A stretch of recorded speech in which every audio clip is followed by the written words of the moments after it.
Christopher Ward. They made the 12X in titanium, and now it's here in steel, and it looks beautiful. So we're here to talk about it.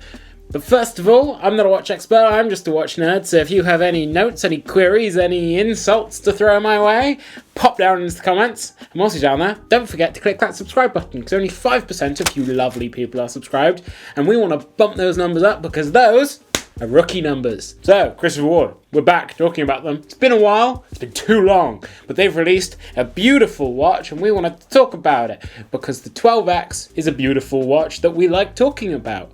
So the 12X, what is it? Well, if you know the 12, it's Christopher Ward's integrated bracelet sports watch, and the 12X is their skeletonized 41mm integrated bracelet sports watch, featuring the H21 in-house movement. What is the H21 in-house movement? Well, it's a really, really cool movement because it's an in-house movement for Christopher Ward, which is the first British-designed in-house movement in decades from them. Notice I said British-designed. It's still made and manufactured in Switzerland.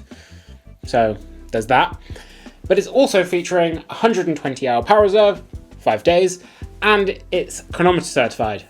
So all in all, any watch featuring that movement is very, very cool. The 12X that they originally did, the TI, was in TI titanium. And this is a new special edition, limited to 250 pieces. At the time of making this video, there is still watches left, but this is a new version in steel. And how is that different? Well, first of all, the material's different, but if you have a look at the marketing around the original 12X TI, it's evident that the watch was made in an exercise to really flex their machine polishing and machining muscle. This watch, they've gone a very different route with it, and they've actually hand finished the watch. So I believe that is both the movement and the bracelet they've hand polished because they wanted it to be different, to explore the limits of machining, and the other one to explore what they are practically capable of, or the limits of their practical capability of polishing. Makes sense so far. Of hand polishing. Makes sense so far. It does mean that this watch is significantly heavier, so the weight is 147 grams, but otherwise the dimensions are pretty much the same. 41mm case size. It's got a thickness of 12.3mm. It's got a lug to lug of 46.3mm. So it's not a small watch, but it's also not unwieldy. I'm very, very happy with that. The water resistance, exactly the same as pretty much everything in the 12 collection, is 100 meters. And if you're an accuracy nerd, as I said, it's chronometer certified, so it's -4 + 6 seconds. All good from here. So obviously it's made in steel. It's hand polished. What are the other differences? Well, apparently they've refinagled the loom and stuff. So this one is actually, it's got a blue handset and a blue inner bezel. It's got a blue chapter ring, essentially, and it looks really, really nice. The loom is also no longer the standard sort of loomy white colour.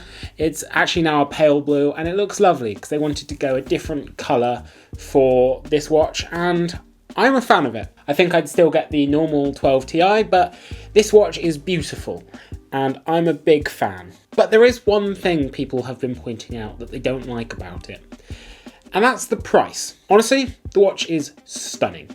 The watch, I've worn the 12 Ti and stuff before. I've played around with it at shows. It's a beautiful watch. I'm really excited to be able to get one in for review in the future.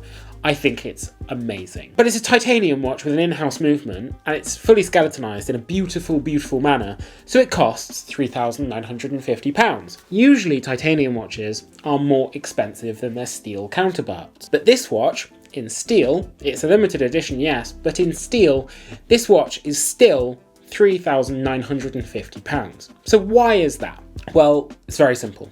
The hand polishing. So I was on the call about a month ago where this watch was first unveiled to members of the Christopher Ward community.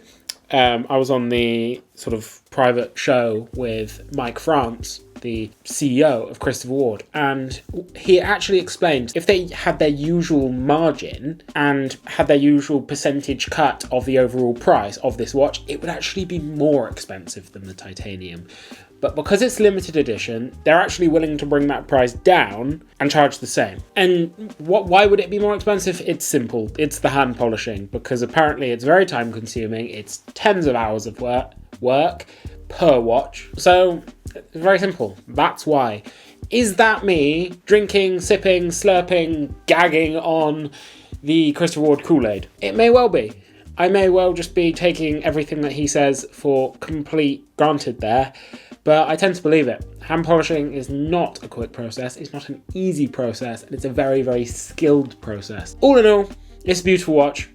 Some of you may not like the blue, some of you may wish that they went for a more neutral colour, for example, the darker tones on the 12 Ti. I think it looks lovely, but if it were my money, I'd still get the 12 Ti. Terry, what's your thoughts? I disagree. I'd get this over the Ti. You'd get this over the Ti. This is why I love it when you disagree. I like to feel the weight of a watch. You know, I speak about this quite a lot. I like that heaviness. It's too light, the Ti, obviously because it's titanium, but I like the heaviness of the steel. I also like the blue.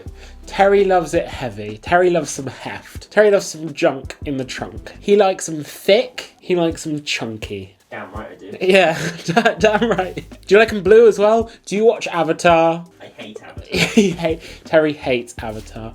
Made lots of money though.